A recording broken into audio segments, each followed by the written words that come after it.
Ассалаумағалейкум, құрметті көрермендер. Осы видеода YouTube-қа салынатын әрбір видеоның қандай маңызды 5 нәрседен тұратынын қарастырамыз. Кеттік. Жақсы, ең біріншіден YouTube-тағы әрбір видеоның ең маңызды нәрсесі ол превью. Превью деген не? YouTube-та рекомендацияға кірген кезде осы телефоннан, компьютердан болсын, видеолардың сыртында фотолар тұрады. Соны ағылшыншадан аударғанда превью. Ол кітаптың сырты сияқты. Неге бұл өте маңызды? Неге және мен оны бірінші кезекте айтып тұрмын? Өйткені егер сіздің видеоңыздың сырты превьюсы көзге тартымды болмаса, сіздің видеоңызды ешкім көрмейді. Өйткені адамдар ол видеоны баспайды, сондықтан просмотр жиналмайды. Просмотр жиналмаса, менің подписчиктар да жиналмайды. Сіздің каналыңызды ешкім танымайды. Осының бәрі болмау үшін превьюді дұрыстап жасаған өте маңызды. Егер мысалға сіз біріншіден видео жасауға кірісіп кетсеңіз, сол видеоға қаншама сағат жасап, әдемілеп, монтаждап, музыка бәрін келтіріп, қараған кезде ауыз ашылып қалатындай сондай қызықты видео жасасаңыз, ал превьюда тез-тезден бір шалапова жасалған фотоны, мен қанша уақыт мынау видео жасадым ғой, адамдар көретін шығар, жарайды жоқ деп бір кез келген фотоны тыға салсаңыз, қарамай бұл неге келе ме жоқ па, видеоның тақырыбына жасаймын. Егер солай істесеңіз, сіздің қаншама жасалған еңбегіңіз заяға кетуі мүмкін. Бірақ уайымдамаңыз, қайттан жаңадан жасап, сол видеоға салып қоюға болады жаңа превьюсын. Енді жақсы превьюлар деген қарайық. Мысалға, мынандай нишаны таңдайық, тамақ пісіру. Енді қараңыз, мына жерде ғана фото, сіз мынау каналды тануыңыз мүмкін. Көріп тұрсаңыз, қазанда тамақ бір плов, лапша сияқты бір нәрсе өте анық түсірілген, ешқандай текст, ештеңе жоқ. Жай ғана тамақ, бірақ өте анық түрде көрсетілген. Ал енді қараңыз, жаңадан ашылған канал, енді мына жерде тамақ туралы айтып тұр, бірақ фотосын қарасаңыз, бір түсініксіз. Мынау неме мына жерде екі сурет, не білдіреді, Барбоскины. Адамдардың басында мынандай сұрақ пайда болады. Мына видеоны не үшін басам? Оны көрудің қызықсыз ғой. Жарайды деп. Өтіп кетеді, болды. Сондықтан кейбір каналдар подписчиктер өте көп жиналған, олар видеолар жақсы ату үшін бірінші превьюларын жасайды.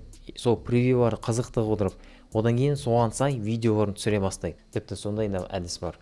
Міне, екінші мысалы жақсы превьюдің көп тұрсыз, Kinder деген шоколадка, адам оның қасында дәу сол Kinder жасалған. Бірден түсінікті осы фотоға қарағанда. Адам мына жерде үлкен Kinderді жасайтын шығар. Тіпті сөздердің де қажеті жоқ. Осылай мысалдарды қарастыруға болады. Ал егер превьюларды одан да жақсырақ қалай жасау керек деген қызықты болса, каналға подписка басып қойыңыз, келешекте иншаллах видеоларды шығарамын. Екінші маңызды нәрсе ол видеоның аты. Адамдар видеоны баспай тұрып бірінші нен көреді? Фотодан кейін. Сол фотоның астында тұрған жазбаны. Адамдардың психологиясы солай жұмыс істейді. Егер фотосы қызық болса, және видеоның аты да солай бір адамның басында бір сұрақтар оятса, мына жерде не туралы айтып жатыр? Соншама немене қызықты екен, көрейінші, басайыншы деп. Сондай видео болса, онда сіздің әрбір YouTube-тағы адамдардың видеоға басу фазасы успешно выполнена деп айтуға болады. Видеоның аты неге өте маңызды? Неге және мен оны екінші кезекте айтып тұрмын? Өйткені YouTube-та бастаған кезде адамдар копирайтер, газеттар, сондай бір мәтіндерді көп жазатын, қызықты хикаялар жазатын адам болмаса, олар видеоны салған кезде басына келген бірінші сөйлемді жаза салатын әдеті бар. Ал видео рекомендацияда ол басқа видеолармен салыстырған кезде, оқыған кезде қызықсыз болып тұрады. Ондай болмау үшін сіз өзіңіздің нишаңыздағы қандай конкуренттеріңіз бар, солардың ең жақсы шығып отқан, ең жақсы просмотр жинап отқан видеоларын қарап, аттарын қалай жазады екен? Мынау аты осылай ма? Түсінікті. Мен де өзімдікіне кішкене солай келтіріп, солай істей аласыз. Мысалдардан қарасаңыз, міне мына жерде Ташкенбаев деген блогер, Қазақстанның тұрғыны, 11 ай бұрын салған видеосын осылай жазып қойыпты. Этот район сам себя пожирает. Енді оқыған кезде, мынау фотоға қараған кезде, неше түрлі кір, мусор, қоқыстар, такой Астаны вы еще не видели деп, сол фотосы және видеоның аты екеуі бір қосылып, бір комбинация шығарып тұр. Егер сізде видеоларыңызда тура солай болса, бұл мүлдем күшті болады, видеоларыңызда одан да жақсырақ жұмыс істейді. Ал келесі мысал. Неге видеоның аты өте маңызды? Қараңыз, мына жерде мен стройка деген нишаны таңдадым, өйткені үй салу нишасында егер орысша жазса, қараптаған видеолар адамдар жақсы түсірсе, ол уже миллион просмотрлар жинайды өте көбісі. 100 мыңдаған, миллиондаған. Осындай нені таптым, жай ғана бір үй, облицовкасы ештеңе жоқ. Мынадай аса әдемі емес, қызыл бір балалардың жазбаларындағы текстпен жазып қойды, как построить дешевый дом. Бірақ фотосы ондай тартымды болмаса да, видеоның атын қарасаңыз, как построить дешевый дом. Дешевый дом из газобетона своими руками. Сосын ағылшыншасын қосып қойды. Мүмкін ағылшынша аудиторияда келетін шығар. 529 мың просмотр көріп тұрсыздар. А енді қарап қойыңыз, мен жаңа біріншісінде айттым ғой, фотоның маңыздылығы туралы.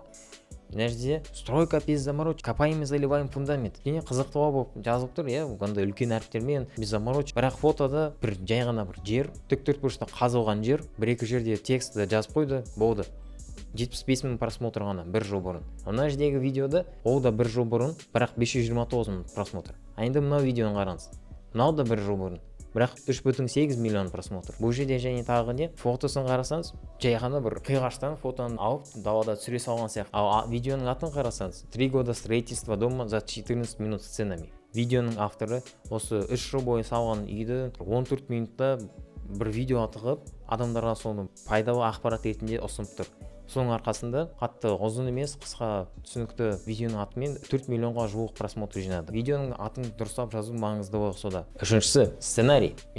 Видеолар әртүрлі болады. Кейбір видеоларға тіпті сценарийдің да керек жоқ, бірақ көбінесе кішкене болсын пайдалы ақпаратты егер ұсынғыңыз келсе, немесе видеоңызда әртүрлі оқиғалар бірінен соң бірі болып, бәрі пландау керек болса, ондай нәрселерге сценарий жақсы. Өйткені шатасып кетпейсіз, видеоны түсіруге тезірек болады. Мысалы, бірінші видеода мынаны істеу керек, мынандай ету керек, осы оқу керек, кеттік деп бәрі осылай жинақтап болады, жоспар сияқты болады сонда. Ал енді сценарийдің негізгі екі түрі болады. Біріншісі толығымен видеода не болатыны сөзбе-сөз жазылған. Асманбек Жұмағали деген танитын шығарсыз. Оның сол 2 миллион подписчигі бар каналында видеолар жай кез келген бір көкөністің пайдалы қасиеттері туралы жазылған видео болса, ол жерде ашсаңыз жай ғана бір сол неше түрлі видеолар рет-ретпен бірінен кейін бір жүріп тұрады. Бір көкөністер кесіп жатқан, жуып жатқан неше түрлі. Ал диктор болса, сол видеоның сыртынан интернеттен алынған көкөніс туралы ақпаратты оқып тұрады, болды. Осындай нәрселерге сценарий өте жақсы келеді. Ал екінші тип сценарий. Осылай камераға қарап тұратын видеоблогерларға өте жақсы келеді. Сіз екені бір тақырыпты талдайтын болсаңыз, соның айналасындағы бірнеше сұрақтарды жазып қоя аласыз. Міне мынау фотодағыдай 6 сұрақ. Біріншісі, сценарийдің қандай түрлері болады? Сосын осылай тұрасыз да, камера қарап, сценарий осылай деп айта бересіз. Одан кейін сол сөйлемнің айналасында айтып болғаннан кейін екінші сұраққа, сценарий неден тұрады? Солай бір-бірінен көше бересіз, бүкіл жоспарды толығымен қамтымағанша. Бұл үшін әрине сізде бүкіл ақпарат өзіңіздің басыңызда болу керек. Егер сіз мектептегідей тез-тезден 5 минутта жаттап аламын, қазір сосын айтып беремін деп тұрсаңыз, ол біраз уақыт алады. Өйткені біріншіден сіз көп деп ойланып қалуыңыз мүмкін. Ал екіншіден сіз сол видеоны монтаж жасаған кезде, қаншама сол керек емес дауыстарды кескен кезде, ол біраз уақытыңызды жейді.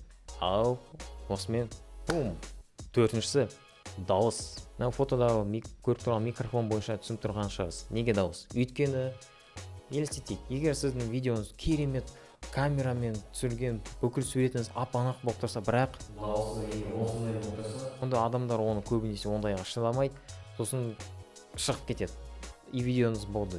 Ал егер адамдар видеоңызға кіріп алып, ең басында шығып кете берсе, сіздің видеоңыздың YouTube алгоритмдары мынау видео жаман, адамдар оны ұнатпады, болды, рекомендацияға шығармаймын деп солай есептейді да, одан кейін сіздің видеоңыз аз просмотр жинап қалқып тұрады. Сондықтан әрбір видеода жасалатын 5 тіректі ескерген өте маңызды. YouTube каналыңыздың өсу үшін, видеоларыңыз жақсы просмотрлар жинау үшін. YouTube алгоритмдар туралы келешекте Алла қаласа шығарамын. Каналға подписка басып қойыңыз, біз ары қарай кеттік. Сонымен дауыс өте маңызды. Ол нені білдіреді?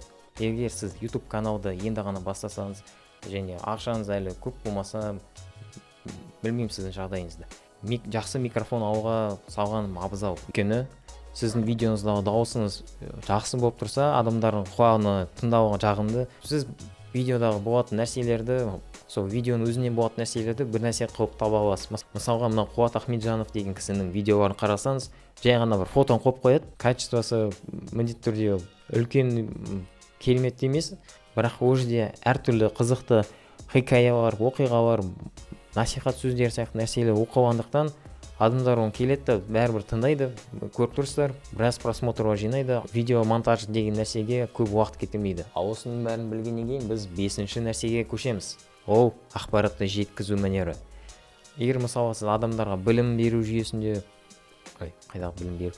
Егер мысалға сіздің каналыңыз білім беруге бағытталған болса, онда өзіңіздің видеоларыңызда арасында әзілдесіп, бір кішкене оқиғаларды айтып, сол тақырыпқа байланысты солай араластырып қойсаңыз, ондай видеоларды қарауға адамдар әлде қайда ұнатады. Өйткені әйтпесе ол университеттегі профессордың студенттерге монотонный дауыспен оқитын лекциясына ұқсап кетеді. Ал студенттер білесіздер, көбісі онда жерде ұйықтап қалады, кейбіреулері басқа нәрсемен айналысып тұрады, бірақ лекцияны толық тыңдамайды. Ал егер сіздің видеоңызды қараған кезде бір лекцияға ұқсап тұрса, онда адамдар ондайда ұзақ қарауды аса ұнатпайды. Бұл үшін керемет үлкен сюжет, фильм жасаудың қажеті жоқ. Міне мына жерде The Box деген Ресейдегі каналдың мысалын қарасаңыз, не знаю, в школьной столовой сосиска в тесте никогда так план не перевыполнял. Техника, телефондарға распаковкасымен айналысады. Соның бәрін жасап отқан кезде арасында әзілдерді қосып қояды. Енді комментарий қарасаңыз, адамдар өздерін басты чувство юмора деп ұнатқанын жазып отыр. Сондықтан осындай фишканы қолданыңыздар, бірақ бұл жерде ескеретін нәрсе, әзіл деген кезде әрине адамдар ренжітетін, кейбір адамдарды ренжітуі мүмкін, сондай әзілдерді айтпаған жөн. Ал егер сізге осы видео ұнаса, онда подписка кнопкасын басып қойыңыз. Келешекте сіздермен көріскенше қазақша тілді YouTube-тың дәрежесін көтерейік.